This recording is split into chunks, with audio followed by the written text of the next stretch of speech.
I am Fire Lotus, and welcome back to another live witches chat. So, I'm definitely gonna wait until we get some people because I got a box from a beloved follower and honestly friend and family at this point, Cat. Um, I actually was supposed to get this box on the 30th, and yes, I already opened it. I'm sorry. But I was supposed to get this on the 30th. It has literally been sitting in my post-it. Oh my god, I cannot think. It has literally been sitting in my box all day today. I mean, oh my god, I cannot think right now. It has been sitting in my mailbox, there we go, since the 30th. And by the way, you're going to hear a lot of noise today because due to the fact that this box is in my lap and I have no other place to display this at, my familiar and Bubbers is not happy right now because he cannot sit in my lap. But with this being said, there is a reason that I'm doing this live because, for one, I told her I would, but for two, you don't understand what this box just did to me. You do not understand what will be coming out of Lotus Hollow this year because of said box, okay? So, she sent a box before, and it had actually a lot of stuff that somehow she knew that I needed, as in candles, wax, and stuff like that. Correct? Okay. So, this is a 9-pound box, and I was not expecting what it was in because I knew the box was coming to me. It started out with a text message, "Hey, do you need any herbs? I'm at a store and they're on sale." An hour and a half later, that went from a picture of said box being sent to me. That's 9 pounds. And the entire Lotus community at some point this year will be, you'll understand. Okay, so further ado, let's try to unbox this. And like I said, I kind of already opened it last night. I got too excited. Amazing card. And look at the stickers. I also collect these, and she has sent me so many of these. I'm obsessed with them, and I have no idea why, because I don't use them. I just collect them like stickers. This I was actually supposed to open on New Year's. I did not, but hello. So again, I'd already opened this, but can we talk about this? Oh damn, my camera's picking it up better than I thought it would. We have this right here. It's technically a pendulum, but I'm pretty sure I'm gonna wear this as a necklace as well. This is, I went from having one pendulum to now I have about 6. And I'll also display those in another live because I'm going to be talking about how to program those probably in this video actually. And then we have this amazing piece, which is the chakras. Hello, good morning. I'm actually super excited to start wearing this to see how it affects me because it has each gemstone that represents the chakras. And then it's also lined in copper. Okay, so let's get into this. This is something that I've desperately been needing, which are wicks. Because if y'all did not know, at the beginning of last year, I bought and invested in a candle making kit from Amazon. It was basically just to make a few of them so I could get the basically to see if I could figure out how to make candles. Now I know how to make candles, and on top of that, the box she sent before, I have like 10 pounds of wax. So I've got to get 2 other molds, but with the oils that I have and the remaining of what's in this box, there's a very good chance in the middle of this year or at the end of this year, I will actually be able to start selling stuff that is customly handmade by me. So with that being said, let's get into it. There is one thing I've got to make sure I do not show, which are these right here because I don't want this to get flagged. Grand Rising, they are wax melts that she makes. That is wonderful, wonderful. I've been wonderfully how to program a pendulum correctly. I'm going to show you in this video, but I cannot display this because I don't want this video to get flagged. But they call upon the masculine energy. If you know, you know. They smell amazing and they're wax melts, but the phallus shape that they are in, I'm afraid to show that.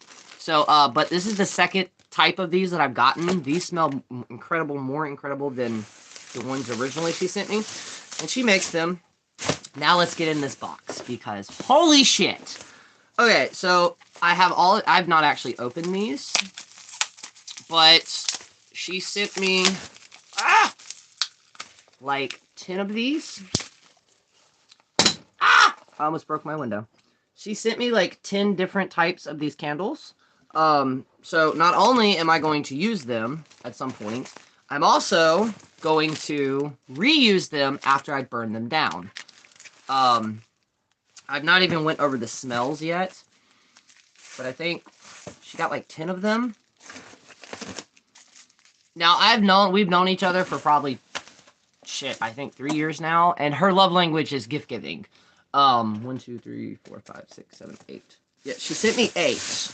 So, somehow I'm going to try to display the remaining and the most exciting point of this entire box. They're all herbs. She asked me what herbs that I need, and I think I sent her a list of like 4 of them, right? Because the store that she was at was having this huge sale. So, and I'm also going to be incorporating how to use these in the lives that I do, which is how I'm talking about how like I'm going to reciprocate this back. We have chili powder. We have allspice. We have bay leaves. We have cayenne red pepper. And yes, if you did not know, you can actually use these differently. We have paprika, we have ground sage, which I use a shit ton of this. Seriously, I use a shit ton of ground sage. It's the easiest to burn. And you don't have to worry about drying it out. You don't have to worry about stuff falling. Just get a proper fireproof dish and set that shit ablaze. Whole thyme. Big ass thing of ground sage. We have ground cinnamon. Whole cinnamon. Ground cloves, which I have not had in a while. We have ground sage. Ground ginger. Ground nutmeg. Rosemary leaves. Thyme. Ground cloves. Allspice. Thyme. Ginger. Nutmeg. Ground cinnamon. And red crushed pepper flakes. So this right here in itself can be used. I'm going to be using these in my spell work. I'm going to be using these in my candle making. Bubbers, do not. Stop. Don't you try popping me. There's too much stuff up here for you to jump up. All that died. I'm about to switch over to learning how to program pendulums. But yeah, like I was expecting this box, but I was not expecting this box. And now that I have the wicks, I have candle holders, and I have the wax and scents. Good morning. I will actually be not only making candles, but I'm also going to actually start doing a couple of videos and explaining some of the science behind candle making, because a lot of people online make that shit look easy. It is not easy. Depending on the wax you're using, it's not easy. You have to get everything to the right temperature, and if you do not get it to the right temperature, the color may not stick, it will not burn evenly, the scent will not actually stick, and it'll just be like a dud. But at the same time, when you're making magical candles, that's where it gets a little bit easier, I say. Yes, Bubbers, you're about to be able to sit in my lap. Oh, okay. And the cool thing is, this is perfect. I'm just starting with my own candles. Yes, this is awesome then. The cool thing is about this as well is if you've ever sent me a package, just know all the bubble wrap, all the paper, and everything inside of it, I don't throw away. I've been keeping it that way. When I get to a point to where I can start selling stuff, I'm going to be reusing it. Now, let's get to the pendulum. So, if you saw my Yule unboxing, you'd also know that I got a, another chakra like this one, but it's tiger's eye. So a lot of people think that when it comes to pendulums, you were just supposed to pick it up and, clockwise, counterclockwise, stuff like that. I'm also going to be showing y'all a pendulum jar that I will be making. I do like pendulum jars because I do like I told y'all he was gonna get mad. But okay. And also, if you have a pendulum, if you can, make a finger slit or a finger hole, because that way it's less likely to randomly free move around. So this is what you're going to do with the pendulum. you can do this on your hand, but it's easier to do it on a piece of paper. You're going to get a flat piece of paper, and you're going to draw the like hashtag thing, basically 4 lines across from each other. Then you're going to draw a spiral, and then you're going to draw on the other side of that just a single cross, right? So what you're going to do is you are going to hold it like this. Make sure that there's not that much lack right there, right? Also, very important, you need to put your hand, I've got to redo this, you've got to put your hand down on something flat. Yes, pendulums do use our energy to move, like yes or no, stuff like that. But at the same time, if your hand is like this, your hand is going to shake, especially if you've had too much caffeine like I have. Speaking of that. Oh, speaking of that as well, drink water. Okay, anyways. So I'm going to use this card as like kind of an example. So the entire point of this is, say there's a spiral on here, right? You're going to touch it, and then you're going to talk to it. Introduce yourself. Be like, hi, I'm Fire Lotus. You are now my tool. And then the entire point of this is to get it to naturally follow a spiral. Now take in mind, there's not a spiral on this thing that I'm using right now. And then as soon as you feel, and you'll feel that energy, you'll feel a tug on it, and when it starts to move. Once you get the spiral down perfectly to where it's moving perfectly with that spiral, you're going to move on to the cross. And then you're going to move on to the double cross. And by the end of that, for one, not only will you be able to actually fully tap into the pendulum, but it's also going to be connected with your energy, especially if there are crystals in it. Remember, crystals work best if they are assigned a task and or a subject to work with. So this right here is a chakra one. So I would go down and basically say, you know, help me with my chakras, help me heal. I actually may use this as a necklace and or a actual wand because I'm getting more into actually using crystals for wands. And now always remember, you can use anything as a wand. I could use this pokeberry root right here as a wand. The only reason we use wands in witchcraft is because it actually, one of the only reasons we use tools is to help us be able to direct that energy better. Now these right here, pendulums, any pendulum you make, especially with crystals, you can make sigils like this. The hidden symbols, can you use anything as a pendulum or something more beneficial? Yes, anything can be used. You can use a ring, you can use a pin, you can use, shit, if you had it in a string, a cigarette. Anything can be used as a pendulum. It also depends on how you're using the pendulum. A lot of people just always, especially on TikTok, they're like, yes, no. Oh my God, no. You can use a pendulum for dowsing, like a dowsing rod, to find hidden treasures, to find lost objects, to find water. You just have to make sure, like the tiger's eye, and I should have brought it in here. The tiger's one that I have, it actually has a loop for the finger. So there's a loop for the finger, so it hangs down, and then it just hangs down as a normal pendulum. That way it's better, less shaken. And then really quick, let me grab the pendulum jar that I'm about to make. AKA Big Bertha.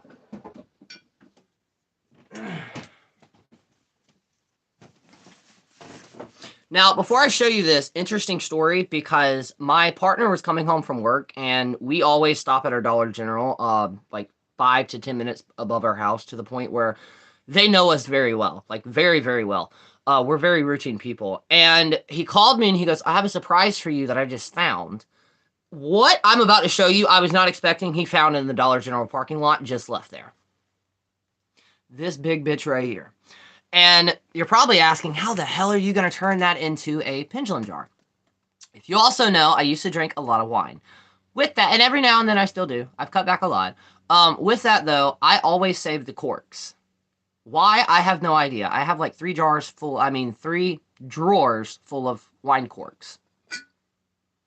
So when I get the hook that I need, I'm going to be super gluing all of this down, putting a hook right there, and then basically suspending the pendulum in this jar, to where it will sit on my altar, and I'll probably add a couple of herbs and salt mixtures right here, and it's a free-floating pendulum jar.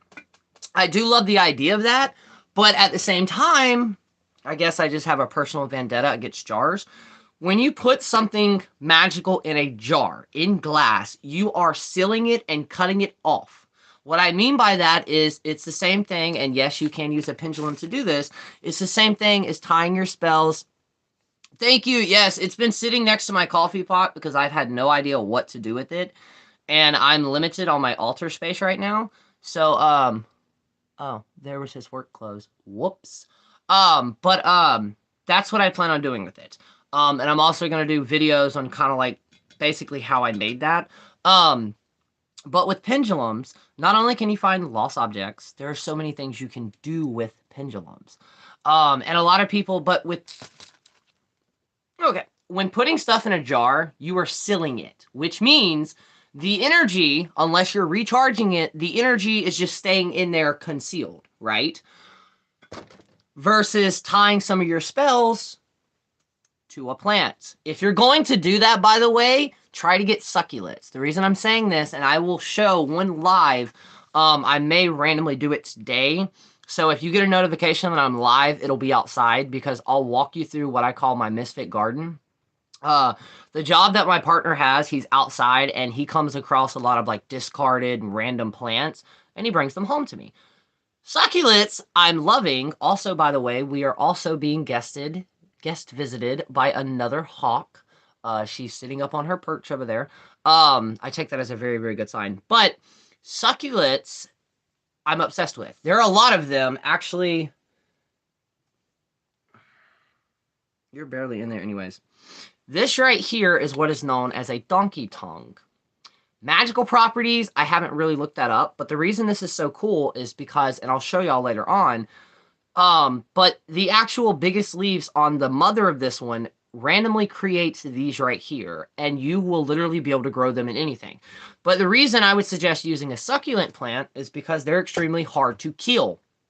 With that, if you ever tie your magic into a plant, you need to make sure that it will naturally grow. It's not going to randomly die because thus your spell will also die. So with that being said, I personally would do some type of tree. Now, that's also something that a lot of people are not talking about. Each individual tree has its own unique individual magical correspondences. The oak, knowledge, strength, confidence.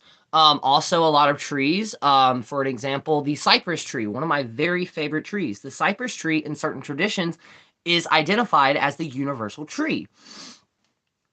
Oh man, you reminded me. I want to find an air purifier plant, not toxic to cats. Oh, that one I have to find too. Now, I do all the plants that I do have inside right now, which are very many of them. There's not a lot of them. They are safe for cats, and/or my cats they won't even touch them. Another great thing, and I also have to water this at the same time, another great flower, if you can get it, mine looks a little old and busted, but that's okay, it still works, still alive, which is this right here.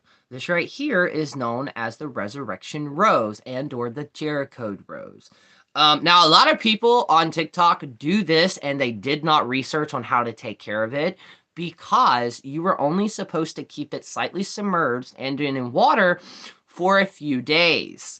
You're literally supposed to keep it wet for like, say, 3 or 4 days, and then you're supposed to completely dry it back out and then redo the process. But the water that you can collect from that, it can be used in beauty products, beauty spells, glamour spells, health spells.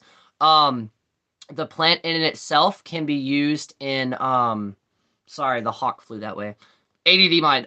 The plant itself can be tied with financial use. Honestly, any spell you tie this to, a resurrectional plant, it's constantly going. It's constantly going. And you're probably like, well, what happens if it dries out like this? That won't kill your spell. That just means the energy kind of slowly stopped. And then if you need that energy to start again, and I'm going to show you what this looks like at the end, or when it finally opens up, because y'all see it's completely closed, right? Hello. Oh, hi. But yes, there are a lot of amazing creators. Actually, the one that just said hi. If y'all are not already following her, y'all need to go follow her on TikTok and YouTube. She is an amazing, and I love her energy. But a lot of people, there's a lot of things that are not talked about on TikTok, which is one of the reasons I do these lives. There are only a certain amount of things you can fit in very detailedly in a 60-second to 3-minute video. Is there a way to set protections in my yard and with oak trees and black walnut trees and weeping willows? Oh my god, yes! I'm slightly jealous. You have black walnut and weeping willows. Ha! Also, my other favorite tree is a weeping willow. Excuse me. But yes. Connect with the spirit. The main trees, and one day I will show y'all the actual yard since we have it cut now. I have 3 century oak trees making a triangle right next to my house. The one closest to us, and if you heard and or watched the storm video that I made, it saved our lives.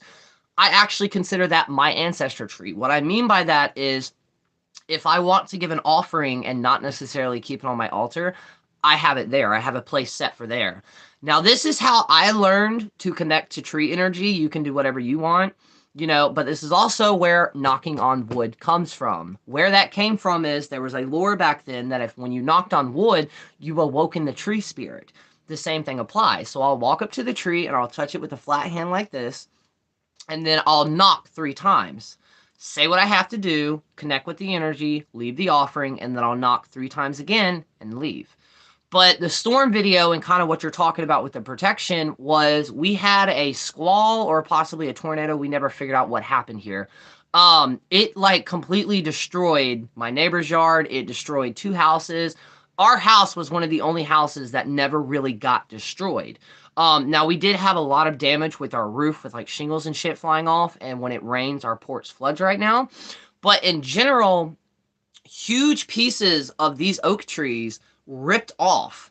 And one of them was like 2 to 3 feet. If it would have blown 2 to 3 feet over, it would have went through where we sleep and probably severely hurt us. It landed 3 feet directly away from it. Wait, let me see that comment. My granny always did that I learned in early life. Always talk to the trees. Yes, talk to the trees. And I actually just realized something thanks to a post on Facebook. So when you go to a forest,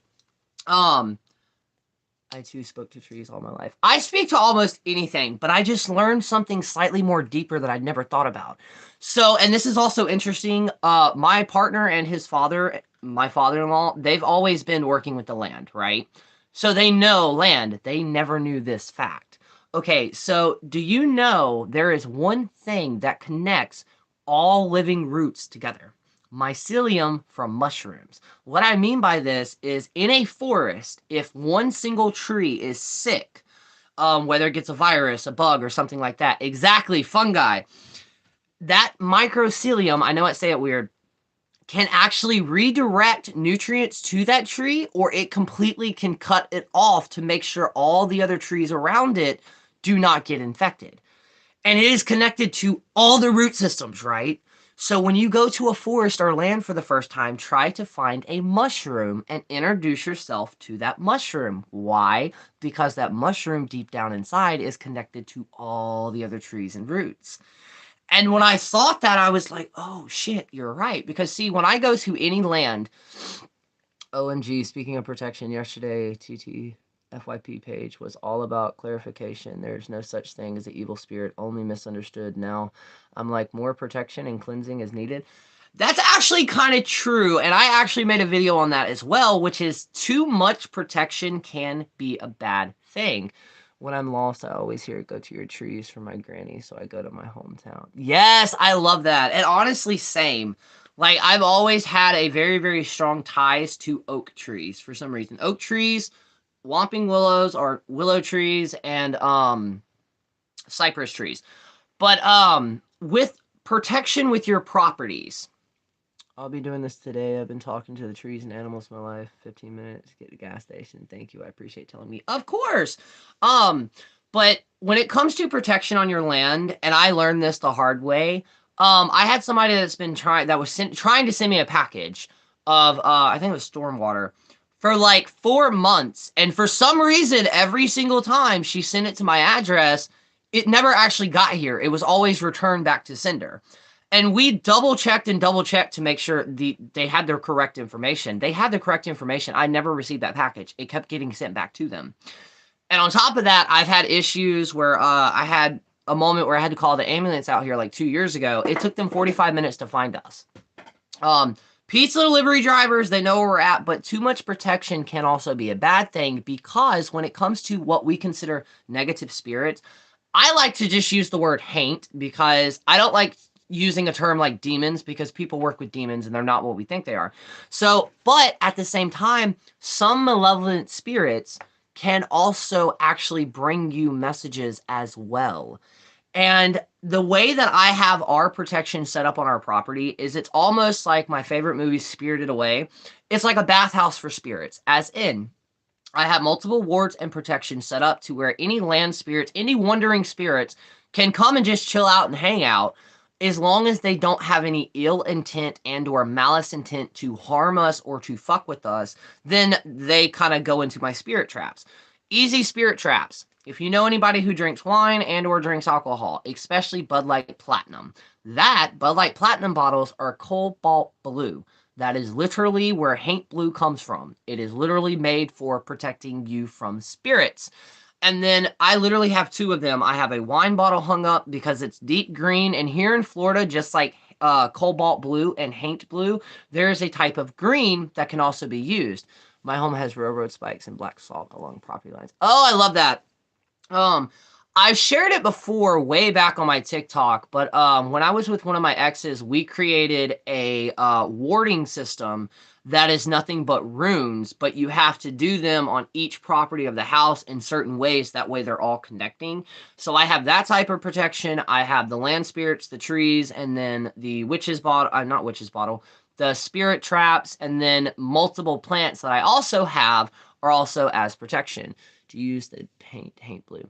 No, I've not been able to actually get my hands on Haint Blue paint yet, but I would love to be able to like paint our roof porch for that extra layer of protection. But multiple things. You can use animal skulls. You can use like we have this weird thing with inside that if we bring kittens inside, if they're at a certain age, they just get sick and die. Which is one of the reasons most kittens that we have now, they live outside and Bubbers is the only one inside. So I have like 5 or 6 that, and if you've ever raised kittens, you know that they pass away very easily unless, you know, you can get them to a certain point. At very, very early stages, you can even ask veterinarians. It's very, very easy to lose kittens when they get sick. I almost lost Bubbers. So we have kittens buried at a specific location on our property. And it's so funny because there are moments where Bubbers will start running through the house and it's like he's playing with the kitten. So we have a running joke that we also have a little army of little ghost kittens running around too. Wait, let me see these. I always primarily use psychic wards. I have psychic systems. I have 1 ward on each corner from 4 other very powerful witches. Oh, that is awesome. And then I also have, I have the psychic ones, but there's also stuff that you can tap in naturally. Like, so I live in a, let me see if I can turn this around really quick. I can.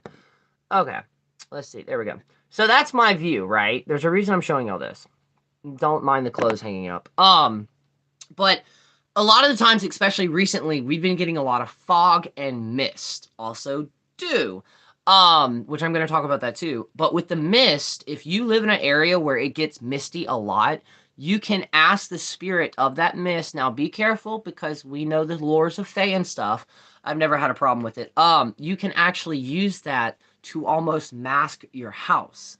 So, like, even if somebody were trying to find you, they could literally drive up to your house and it would just be blind to them. They would think that they're in the wrong area, the wrong spot.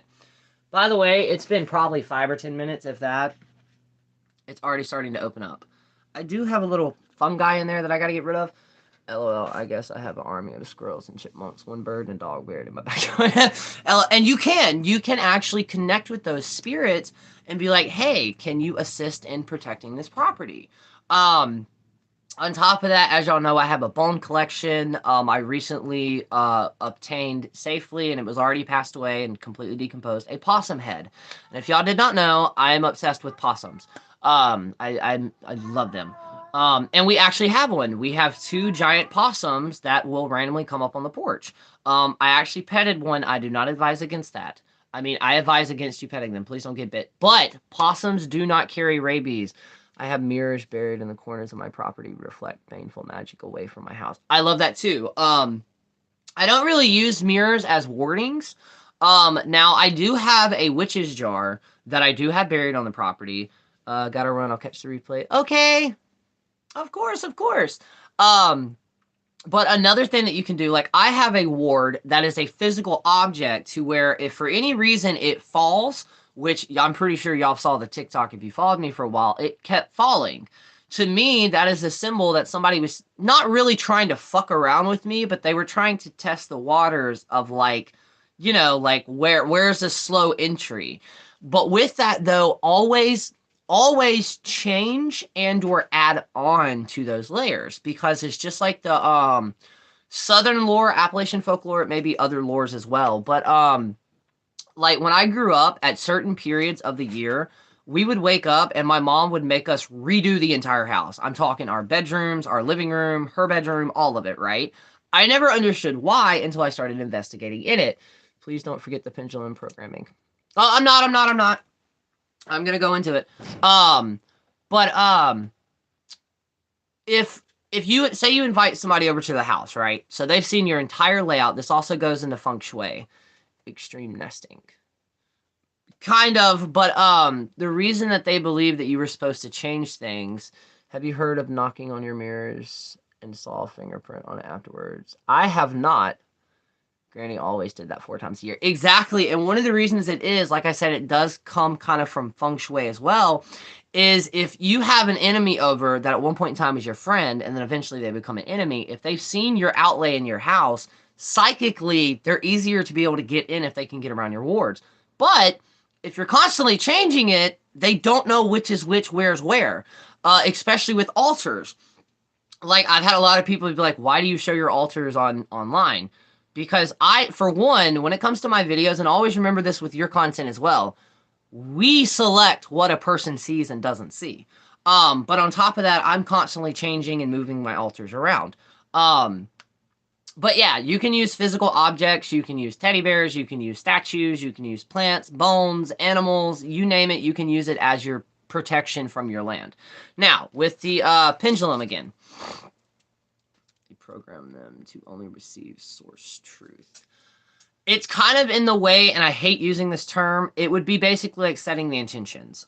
Setting those intentions to where this and this can come in, but this right here is basically just gated. Like, there's no entry to this. And I've never had a problem with it. Like, I've had random ancestors, I've had random spirits come in, and I'll either my cat notifies me when they're there or when they randomly come through. I always love showing my altar, and honestly helps new witches, but yes, you can always see some. Exactly, that's one of the reasons I love doing it too, is because there's this stigma around altars to where, and I do kind of think it stems from a lot of pushing of Wicca, which there's nothing wrong with Wicca, that your altar has to be set up in a uniform way. No, my altar is chaotic as fuck, but that's okay because my life is a mixture of complete and utter control with complete and utter chaos. Like, if I were to clean my house spotless within the next 10 to 20 minutes, because I'm trying to find an object, it would automatically go back to chaos. So it's organized chaos. But how you program this, or any pendulum, you get a flat piece of paper, like this, and you're going to make, like, the hashtag symbol, the triple or 4 crosses. You're going to do a spiral, and then you're going to do a cross. When using pendulums, you should be facing north. You feel truth over the same. Same for the altars, too. Plus, on TikTok, those videos are the only ones that go semi-viral. Exactly. No, I agree with that one. That's more of if you work with the watchtowers and or if you actually work with the elements. I normally don't. And another cool kind of witchy hack that I just learned, especially if you have a cell phone, download one of the star apps to where you can like point it up in the sky and see all the constellations. It also will show you what true north is, and it's cool because where my altar's at, a lot of the main horoscopes, as in constellation horoscopes, actually move above my altar. So if you know how the stars move above your property and you actually do work with planetary energy and or like horoscope energy, or constellation energy, you would be able to tap into a constellation that is completely above your altar. So that's another witchy tip that people do not talk about. And I use it all the time, especially when we have like the planetary alignments or like when Mars, Venus, and Neptune or, you know, the planets like that kind of show up. I just redid my Richie room for the new year. It's mostly oh, I saw it. I love it with all the yellow. But when you have those symbols written down on here, you're going to hold it. And see, as you can tell, I have it wrapped around right here, and then I have it balanced right here. That's going to go less from our bodies move. Even on a microscopic scale, we have muscles that will move and twitch that can interfere with this. Normally, I would have my hand, on a flat surface. And then you're going to go to each symbol, touch the middle of it, and you're going to talk to the pendulum, and you're going to try to get it to naturally trace those symbols. So like right now, it's doing a spiral. Say I have a cross right here.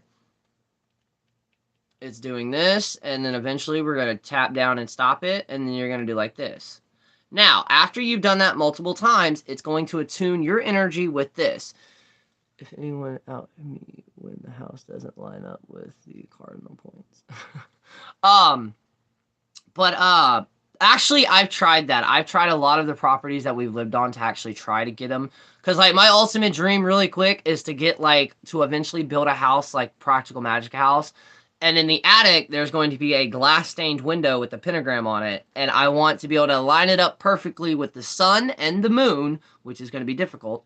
So at, like, 12 o'clock in the daytime and at nighttime, the moon will line up with that, stained glass window and reflect a perfect pentagram on my floor. Trust me, I've been planning my own witchy house. Will it ever manifest? I don't know, but if it does, it's going to be one hell of a house. And it doesn't have to be as big as the one in Practical Magic. Like, I am completely okay with, like, a tiny little outhouse. Or small house. Oh. Are y'all going to stop? All that thought. I got 3 cats ripping each other to shreds right now. Hold on.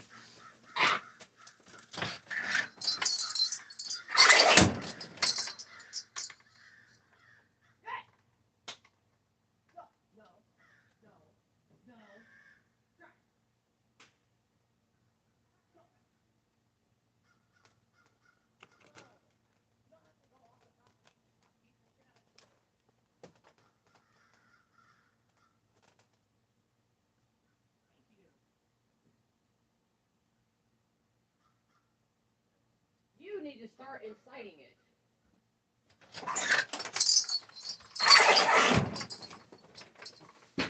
Whew, sorry about that. I am back. And yes, Bubbers wanted to do a thing. We have a kitten that's in heat, or we have a cat that's in heat.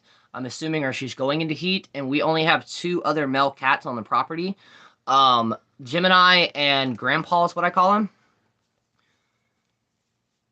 Start on the inside. You're going to start on the center of that spiral, and then with the crosses, you can start at the top or the bottom with the crosses, and then the, like, hashtag symbol. It doesn't matter where you start that.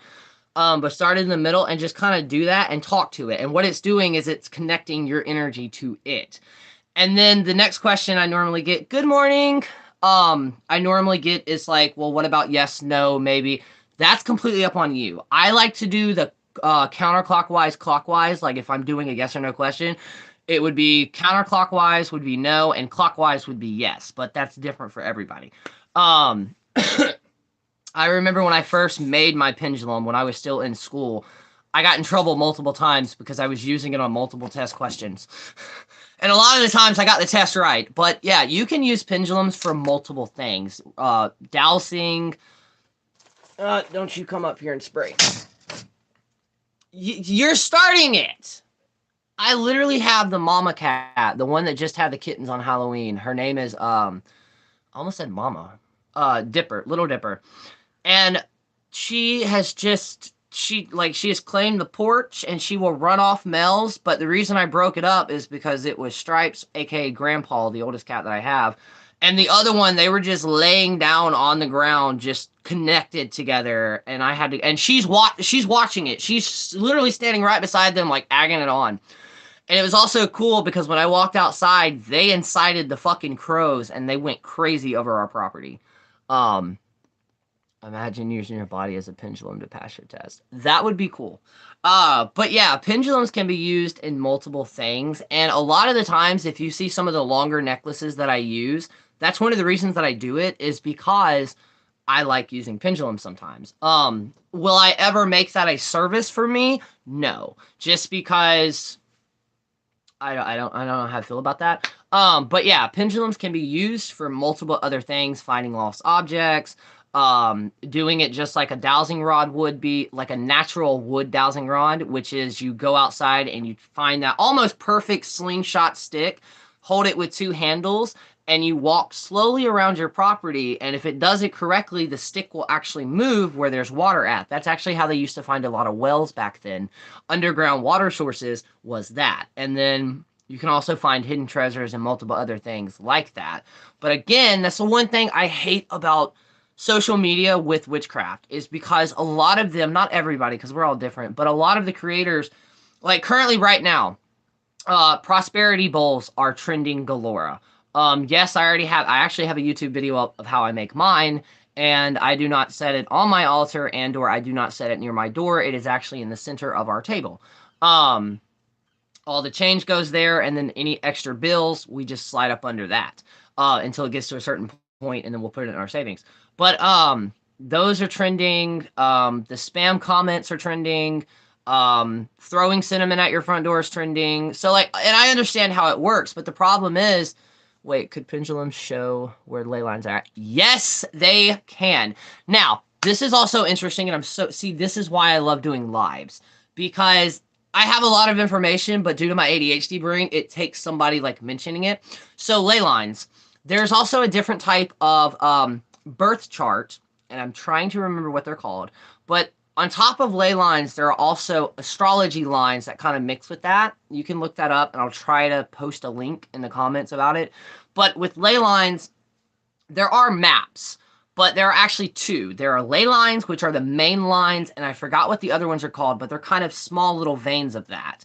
If you live near a ley line, or if you find a ley line, practice magic on that ley line. There's a reason that when it comes to ley lines, and it comes to the Egyptian pyramids, Stonehenge, Machu Picchu, and a lot of other what we now know as like ancient cultures and or statues, there's a reason they're all lined up.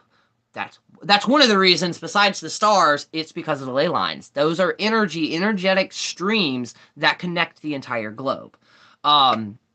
This is also pendulums are also a great way to, like, when I do actual spells, and I think there's one video where it actually showed it. Say I'm doing a spell that is involving 4 or 5 candles and crystals and herbs. I will use the pendulum to connect those herbs, all the essences of those herbs together. And then I'll use that to connect the energy to the candles. And then I'll make sure those candles and herbs are connected to the actual crystals that I'm using. And then I'll kind of turn it around like this and direct that energy outward and upward. That is one of the reasons when like somebody asks me like, what type of witch are you? And I'm like, I'm just a witch, because I kind of do a little bit of everything. But it works for me. And it wasn't until, and I actually recently had someone come to me and like say that they did it. In all of our journeys and paths, and it's always going to be different for someone, you will get to a point to where you will naturally start doing things on your own. What do I mean that? What do I mean by that? I call it magic mode, or kind of like magic fingers, because I'll get this weird sensation in the tips of my fingers where it's almost like tingling. You know when your leg falls asleep and you start walking and it starts like pin tingling? That's what happens with my fingers. And in those moments, I'll stop what I'm doing, as long as I'm not like cooking or, you know, doing something very important. I'll stop and I'll go into like almost this trance where I ignore everybody and everything around me. And I will go to where my supplies are at, and I'll grab crystals, I'll grab herbs, I'll grab candles, my oils, which is actually what my phone's under, and I'll kind of just start mixing and throwing stuff together. Now, I know in my head, I know what this is for, but I don't fully stand back and look at it until it is completed. And then what I do after that is I'll actually go to my books and my grimoires, and I'll look up some of the correspondences to what I just used, and half the time, they're perfect for what I was trying to use it for. And what I call that is instinctual magic. Everybody will eventually get to the point where you do it, because we have so much knowledge in us, especially if you've like kind of been on this path. I originally started out Wicca, and I probably went up, down, and everything in between that wasn't closed. So I've absorbed all of that knowledge, but it's hard for me to access it sometimes. Which is why one of the reasons I started doing these lives. Also with that, if you have any type of test that you have been studying for, the day of your test, if you can, grab a tiger's eye and grab any type of key and wear it around your neck. If you got a skeleton key, great. If you got a house key, car key, it doesn't matter, a key.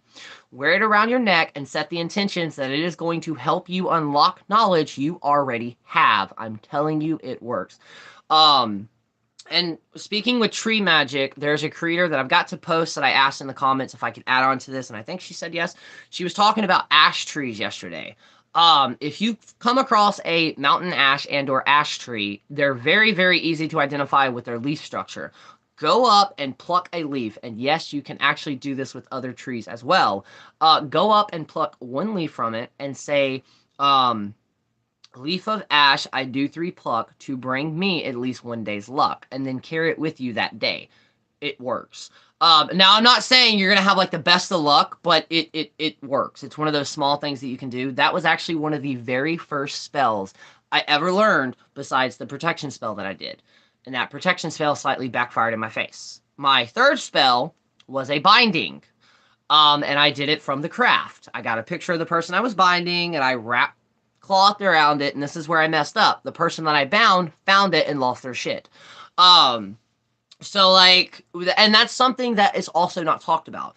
Okay, so in The Secret Keys of Conjure, if you can get your hands on that book just to be able to read it, you'll love it, because they teach something in there, which is the main thing that a witch needs to always remember is the balance and the responsibility of when to react and when to sit there and not do a damn thing. Now, what I mean by this is, a key under your pillow to unlock knowledge and dreams, maybe. Actually, I love that. I've never tried that. I may try that tonight if that's okay with you. I actually love that because theoretically it should work too, because there's also a saying, one of my favorite fantasy books when I was younger, and the movie that they created, they butchered it, which was Inkheart. In Inkheart, in the first chapter, they tell you there's this lore that if you put a book up under your pillow, you absorb that knowledge.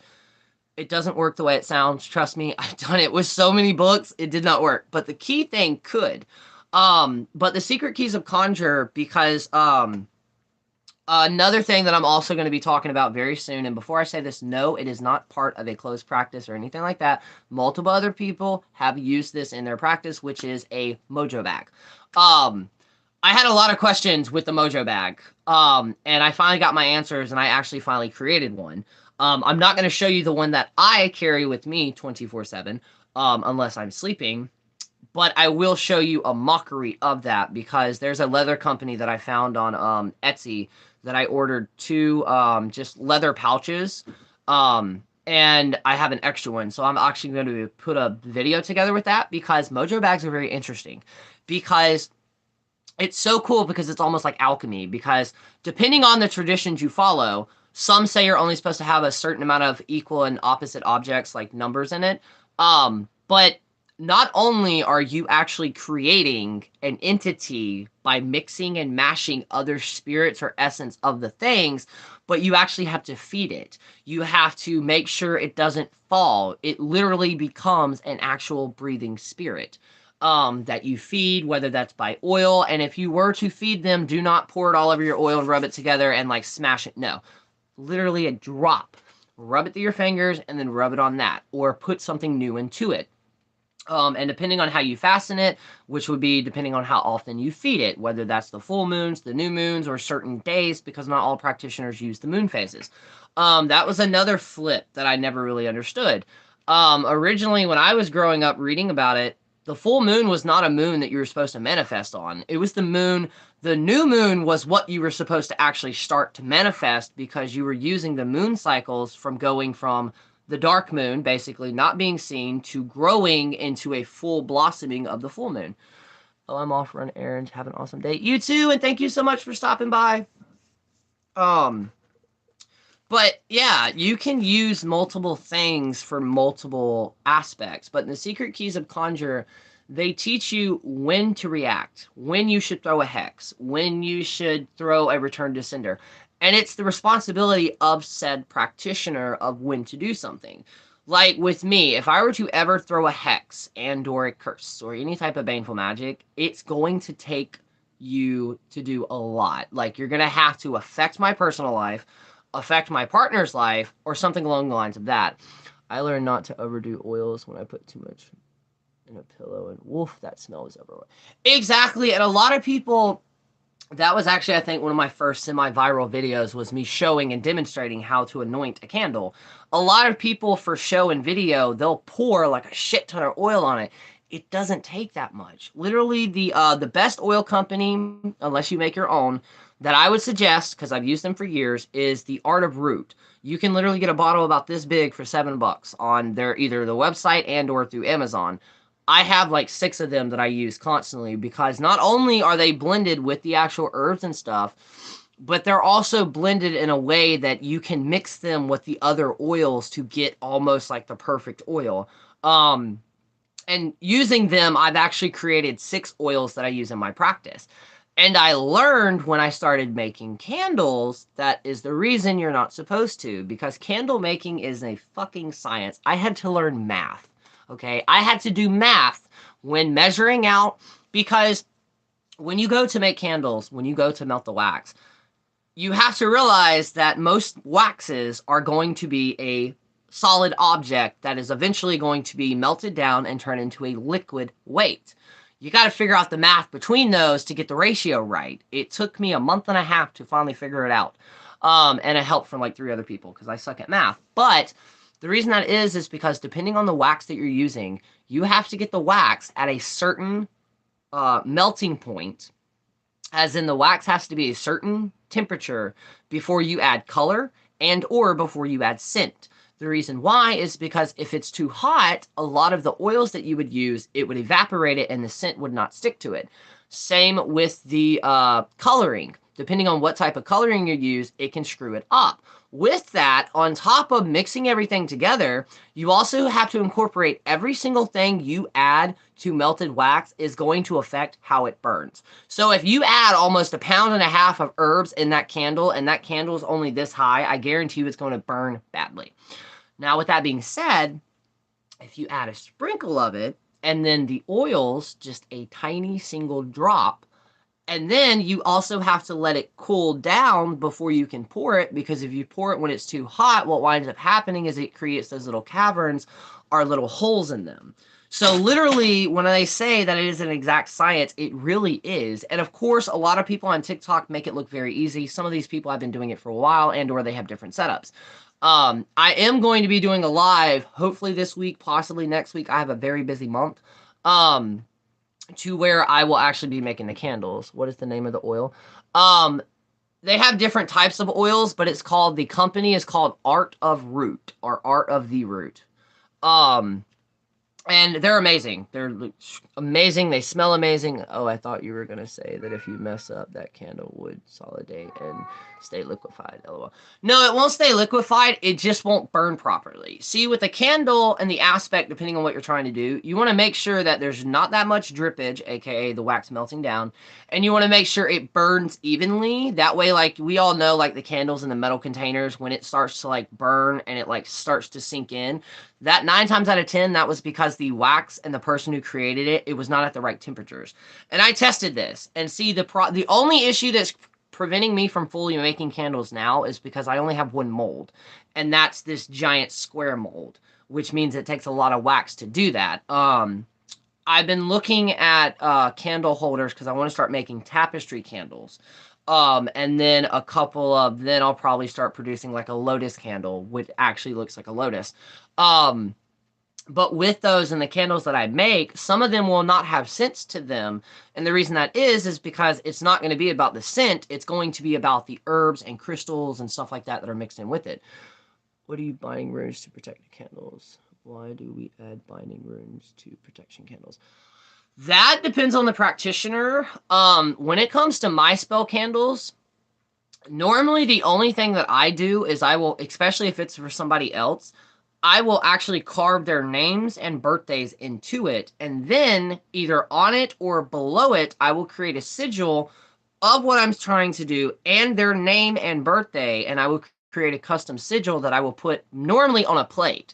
Now, of course, before you go out and buy a plate, kind of look and make sure it can be heated at certain degrees, but I have this green plate, And then I got markers from Dollar General. Also, if you collect a lot of jars, here's a little secret.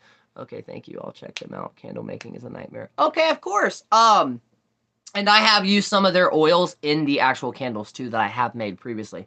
But if you use glass for your herbs and stuff, instead of peeling off and changing the labels, they have actually, I have one right here. This right here is a paint marker. It's specifically can be used for glass. And with an alcohol wipe, it clears away very easily. But the reason I'm saying it is because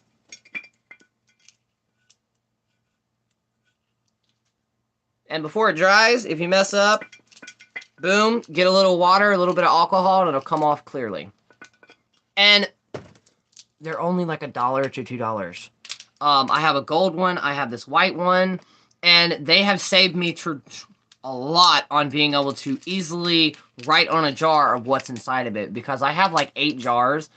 I have no idea what's inside of it. And they're not herbs. They're either water or a mixture of things. So that's a little witchy tip, budget witchy tip right there. And you can do the same thing for candles. If you have the glass candles, those would be perfect for writing sigils and stuff like that. But a lot of people like to use runes. I use runes in my practice, but not in the... Because what a lot of people don't know is there are many meanings to runes. There's a magical reading, as in you are using this for the magic property. There is a divinational reading, and or there is a magical application or life application to those runes. OMG sigils, do we have to make our own? I like using others, but TikTok was saying you give your power away if you use other sigils and mantras and spells. When it comes to sigils, I would not necessarily randomly pick some online. I have before, but I've kind of gotten away with it because we don't know the intentions that that person had when they set theirs. With that being said, there are 2 sites. One of them is Sigil Engine. I use it all the time. And there's another one, I think it's like Sigil AI. Sigil something, it uses an AI system. But it actually, you type in your intention and it creates it. Now, what a lot of people don't realize with that, and I'm about to also answer the other part, is, well, how do we get our magic into it? You have to activate the sigil, whether you made it and or somebody else made it, before you use it. And there are multiple ways. You can slap your hands together with it in between it. You can, if you are a partaker in the devil's lettuce, you can blow smoke. You can blow that smoke on there. It will breathe. You are breathing breath into it. You are creating it. You are giving it life. You can use magical oils to activate it. I've done all different types of ways to activate it. And the reason that it depends on also how you like it. Like, there are hundreds of different ways to make sigils, but it just depends on the practitioner themselves. But honestly, a lot of things that they say on TikTok, it's because in the most recent drama, which I'm not getting into because I don't fully know about it, but somebody else said it perfectly. They're trying to become the authoritator. And in witchcraft, you can't have that. That's one of the reasons, not all covens are like this, but that's one of the reasons covens go badly, is because you always have that one person who tries to step up and become the authoritator. I have been practicing for technically going on 19 years now. I have used sigils that I've got online. I've used sigils that other practitioners have made that have given me all different types of things. Now, with that, though, and if you've been following me for a while, you know that with sigils, this is the reason that they say don't always use what you see online. I had a company that I was ordering from. Small business. I'm not going to mention their name or anything like that. I'd ordered from them. They'd sent me kind of boxes to kind of talk about online. Their sales went through the roof. My personal friend bought one. And she messaged me one day and she goes, I have something to show you. I may be freaking out, but I have something to show you. Take in mind, every single time I got a package from this company, our energy in my house just went fucking haywire. Arguments, heated, stupid shit would keep happening and I didn't understand it. So she sent me a picture and she got 2 boxes that day. One from the company that I'm talking about and the other one from Amazon. They were placed right next to 2 plants that she had outside that were in perfect health. She got a notification of the time, so say like 3 or 4 hours before she could get back and get them. The one from this company that was set to that plant basically died almost instantaneously. She brought it back, but it died. And she's like, I don't know how I feel about this. At the same time, when she started to investigate, exactly, too much drama on TikTok, and that's why I'm nervous to ask questions. If you ever have a question and you're too nervous to ask that, message me or comment and say, hey, I have a question. I will answer them for you, or I will try to. There is no such thing as a stupid question, and that's the reason I hate the way TikTok is, because we can't expect people to learn if they don't ask questions. Not everybody's going to ask the same question. So yeah, there's no such thing as a stupid question. And if you ever hear somebody say there is, you can just back away from them. But she started looking at some of her things that she got from this company that she actually bought with her own money. And she's like, what is this? It was a sigil. And of course, I didn't know what it meant, but I was like, you know, do what you do. You got a bad feeling, take it away. And then I did the most untalked about, unrated types of spells that you can do, which is, I call them a catfish spell, but it would kind of be like a redemption or to spot the snake spell. Of course, I do spells to where, like, I had a select people that I knew that could be possibly fucking with me. So I added their names to a list, and I did a spell. That spell would be the person who is actually trying to negatively harm me. They will have horrifying, horrific nightmares for one day and then contact me the following day. And lo and behold, the owner of that company contacted me about 11 a.m. the following day saying that they had horrifying nightmares and they didn't understand why. And I'm like, oh, I understand why. It's because you're fucking with people. Come to find out, some of the magic that they were using in their ingredients and how to put them together, it was actually basically kind of like a leech. They were tapping into the other person's energy and kind of taking their luck and twisting it into them. So that's also why I say, if you get a gut feeling when you get something from offline, go with your gut feeling. Depending on who sends me a package, I will bless the hell or like kind of cleanse that package before I bring it inside. And if I do get a package that I have a weird vibe from, I have this box it's kind of like a neutralizing box. Very easy, simple to make. They're primarily made using intent and or symbols and runes and stuff like that to bind or to stop something. And I'll put it in there for a couple of days and check it periodically to see if that energy's cleared off of it. If that energy's not cleared off of it, well, I take it outside and give it back to the earth, and or I'll throw it away. I'm not going to gift it to somebody because that energy can also follow along. But also not to get people paranoid. Not everybody does that. It takes a special type of for a person to do that. And normally I thought because I do have anxiety. So like there's sometimes I do get paranoid, and I was like, okay, obviously this is just in my head. And then my good friend messaged me with that, and I'm just like, that's not a coincidence. And then there were other things that also tied into this huge blow up that I had with this particular person. That like I physically started seeing snakes on my property, which we don't do. Even though I live in a lake, I've literally only seen like 4 or 5 snakes in 4 years on this property. So if I see a snake coming towards my house, which around this time I did, it was a black runner that was trying to run up onto the porch. And I was like, oh, no, wait. Snakes. And then, boom. This is also what finally ended that shenanigans was they got a reading from me. And the only reason they got a reading from me was to see how I was reading people. Less than 24 hours later, they had made a post. Take in mind, I knew for a fact they did not know enough for tarot cards to even do this. They turned around and started selling tarot readings. I learned that they tried to get a reading from me to see how I read, to see if they could duplicate that for other people. Full on snake. Yeah, so trust me, that's why, like, if I've ever said that we are friends, or I consider you friends or a family, which anybody in the Lotus community I do, take that with a lot of weight, because since being here in Florida, I have met a lot of people that I put my time, trust, energy, and confided in, and then they turn around and basically they were a snake.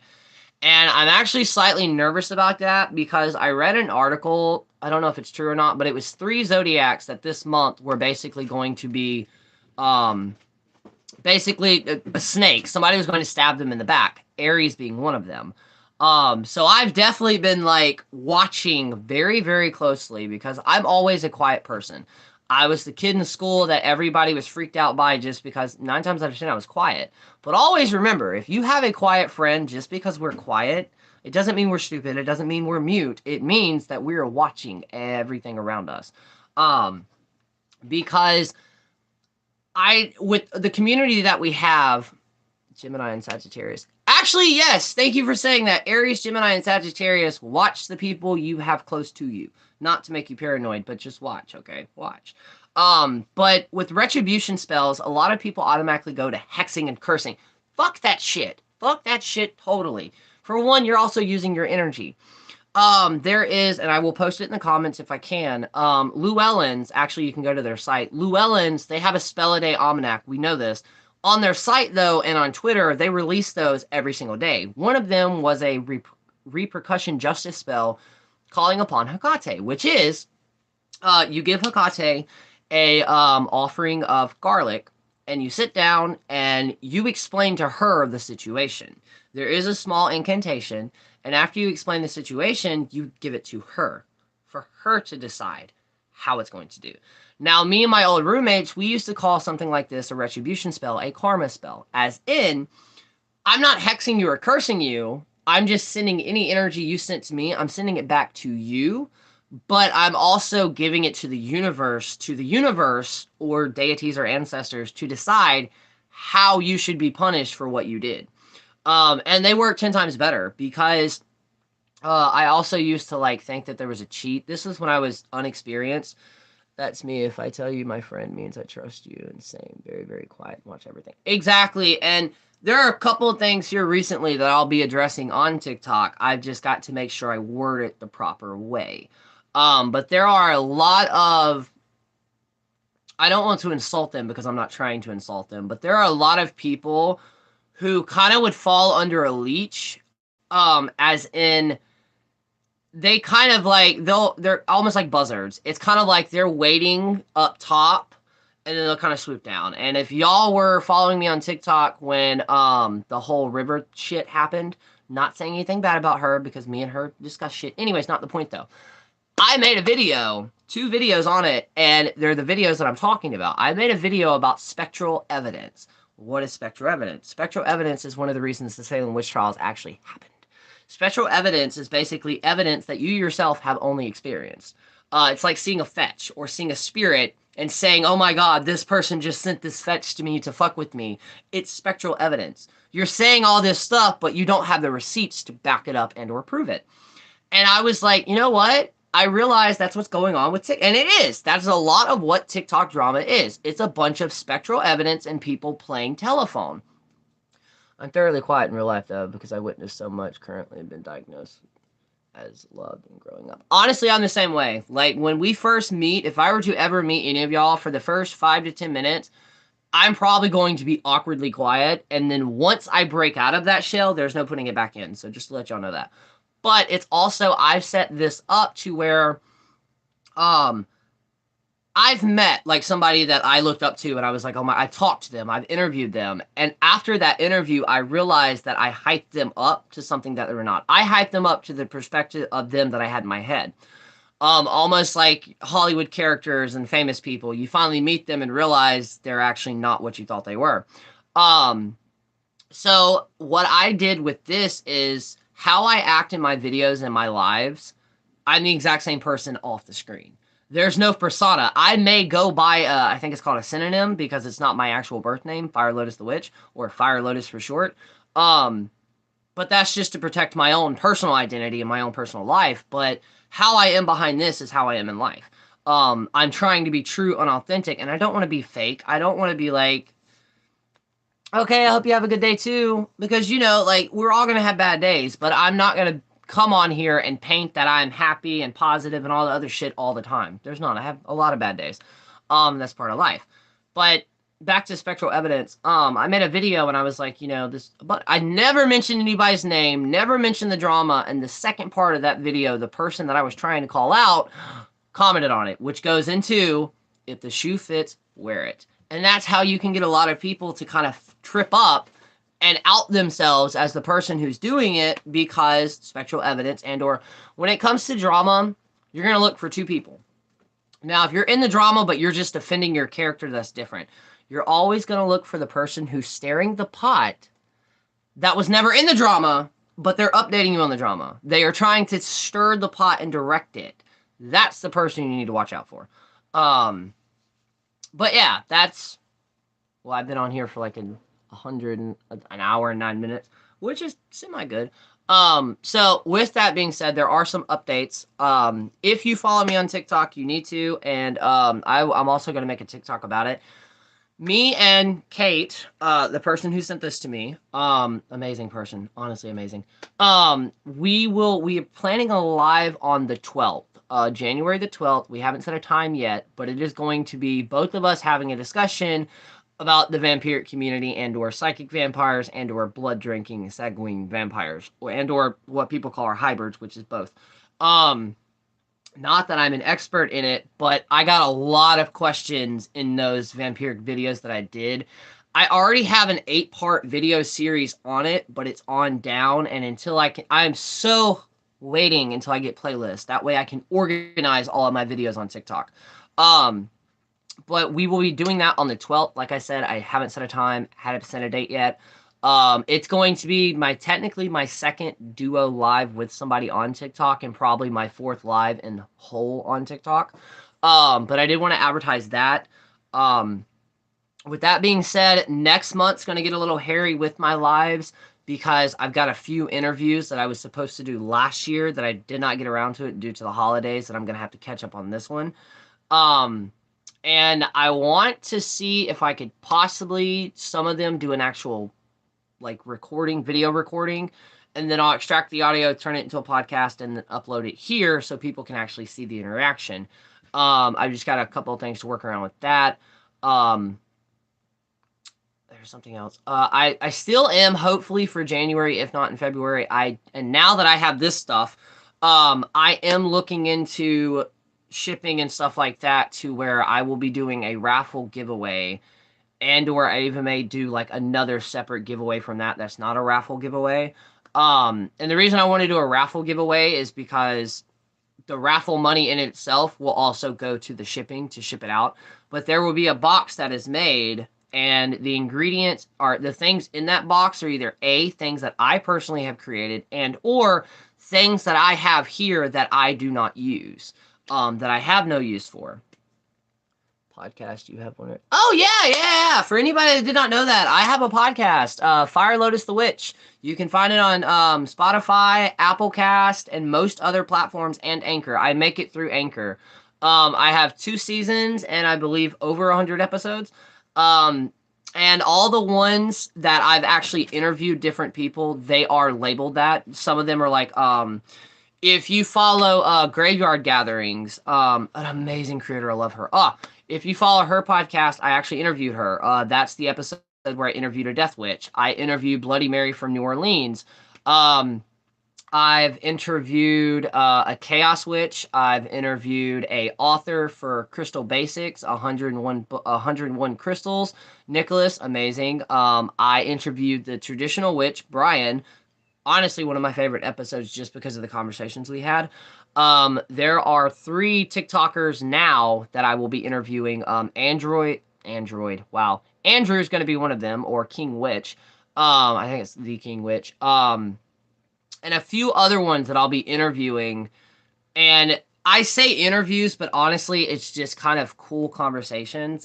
Brian said it the best in one of his. He was like, the atmosphere that I have set up is just like you're pulling up a beanbag chair and we're just kind of having a tea, smoking a bowl, and just kind of talking. That's what it is. It's just to show other practitioners an insight on like necromancy, death witchery, traditional witchcraft, voodoo, the history. Sophia Talks, I'm supposed to be interviewing her at one point as well. So yeah, I have a podcast. I have a lot of stuff. But I also last year I kind of started. I had to take a break from it because it was just too much of trying to balance everything. But this year, new me, hello. So I'll be getting back into it. But yeah, and in this box you're gonna have actual tools that I have made. There are gonna be a couple of candles, a lot of other goodies as well. That I'm gonna be doing, and depending on how that goes, is depending on how much I'm going to start investing in making stock of things, and eventually one day get to a point to where I'm actually selling them.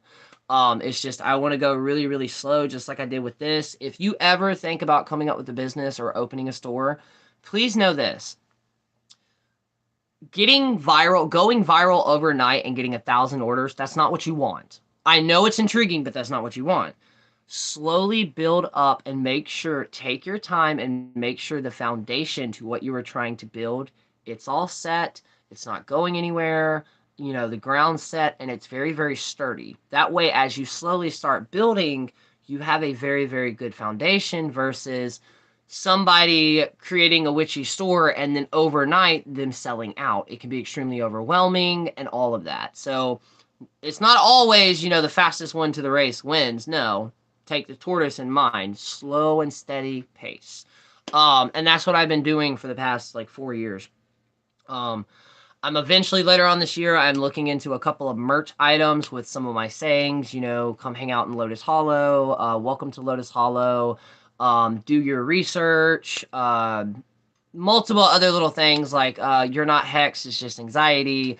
I have a lot of things that were suggested, and I've just got to look into the making and all that stuff, which I'm going to be, technically going to be joining me for a ride because I'm going to be updating you. There are going to be a couple episodes where I'm going to show tips and stuff on how to start making your own content, whether it's TikToks, whether it's YouTube videos, whether it's your own lives. It's not as hard as everybody makes it seem. And I say that because I started all of this not knowing a single fucking thing and just kind of going with the flow. And you'll learn as you go. But what's stopping you? And also with that, and kind of how I'm going to end this is a lot of the times we get swept up in mundane and magical to where we are blinded by our own magic. We are extremely magical, powerful people. Never forget that and never let anybody doubt you. In other words, do not let somebody plant a seed of doubt in you. If you go to another practitioner and they're telling you doing something wrong, ask them why. Question them, straight up. Do not just be oh, okay, I'm sorry, I'll go back. No. You're wait, why? Why am I doing this wrong? Remember, unless you are on a specific path or a specific tradition, kind of if you're a witch like me, that's just a witch, there's really no wrong or right way. Unless you are working with divine energies and ancient and old energies, then of course you got to be respectful. There are certain things. But at the end of the day, how your altar is set up, how you cast a circle, whether you cast a circle, whether you don't, how you use runes, how you use a pendulum. There is no witch alive to this date, unless they're immortal and they've been around for hundreds of thousands of years, that is an authority of how you do your craft. There's a reason witchcraft is called witchcraft, your own individual craft. It will change, it will grow, it will shape, it will change shape, it will change form. It may completely even fall apart. If you ever go through a spiritual awakening, it will. Your entire life will get flipped up right side down. But there's a reason for it. And I also consider this, I call it Phoenix energy with the retrogrades. There is a specific type of flower that only grows in California or that area, but it only grows after a forest fire because it takes the entire forest burning down around it for it to have the perfect environment to blossom. Also is one of the reasons I say lotus. Fire lotus or lotus, the lotus aspect. The lotus starts out at the very, very bottom of the mucky river. And then over time, it grows through and pushes through all that muckiness and it rises to the top and blossoms into an amazing flower. That is the reason I got fire lotus. That's also why I don't use the term baby witch. I hate that term. So I use seedlings or sprouts, whatever one you prefer. And it's because I look at everybody, whether you are more experienced than me or less experienced, we're all little plants in the same garden at Lotus Hollow. We're all growing, and you can plant the same plant 100 times over, but they're not all going to grow together. They're going to have different rates of what grows, what shoots up, what slowly shoots up. Always remember that. We all grow at our own pace, including your spirituality and your craft. So with that being said, I am going to end this. Thank y'all so much for everybody who tuned in, who replayed it, who commented. Always remember, Monday through Thursday, unless you see an update on here, I will be going live around the same time. And if anything happens to where I won't be able to do that, I will probably let y'all or notify y'all on all of my platforms the day before. There are some Fridays where I may go live, but other Fridays I may actually get out of the house and go into the town, depending on how my partner's work schedule is. But yeah, with that, I'm gonna let y'all go. I've got a reading to do, and then I've got a couple of videos to make, and then I'm hopefully gonna be able to make a small batch of candle melts today. But yeah, until then, always remember, if you have any questions, hit me up. Discord, Instagram, Facebook. You can find all of that. The Discord is Lotus Hollow, but my Facebook, Fire Lotus the Witch.